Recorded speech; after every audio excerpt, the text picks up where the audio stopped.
We are about to embark upon a series of strange and exciting, dangerous adventures.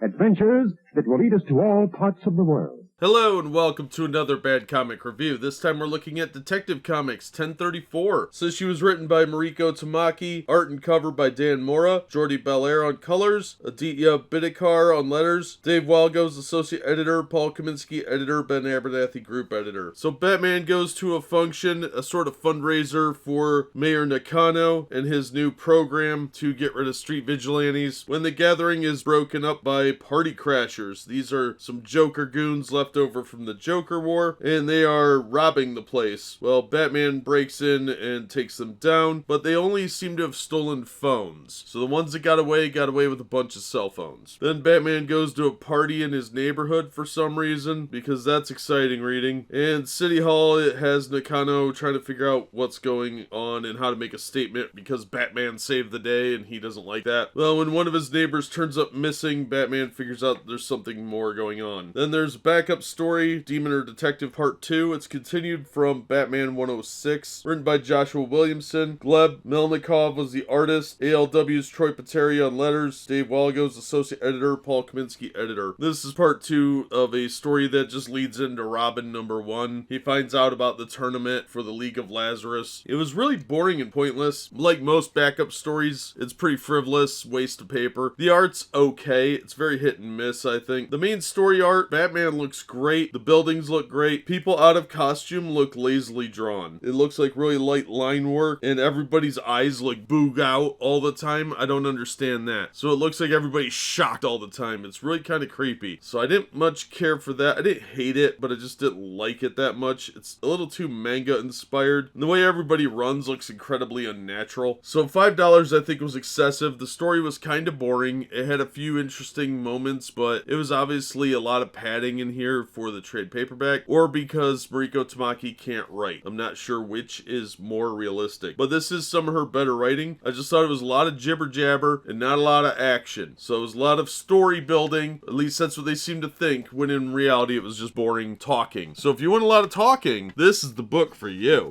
Otherwise, I'd say get it out of a dollar bin. It's not going to be really worth anything, I don't think. And I was pretty bored reading it, so not real exciting, but some of Mariko Tamaki's better writing. The art, like I said, pretty mediocre. It had some cool elements, mostly focused on people in costume, but it just doesn't work for me. I was bored with it. So I'm not going to recommend this one unless you grab it out of a dollar bin, and maybe then. But I think it's just boring. That's going to do it for this one. Thank you so much for listening and supporting the channel. If you enjoyed the video, please hit the like button and don't forget to subscribe so you don't miss future reviews. If you'd like to help the channel in other ways, links are in the description to various support methods. And as always, we hope to see you on the next one.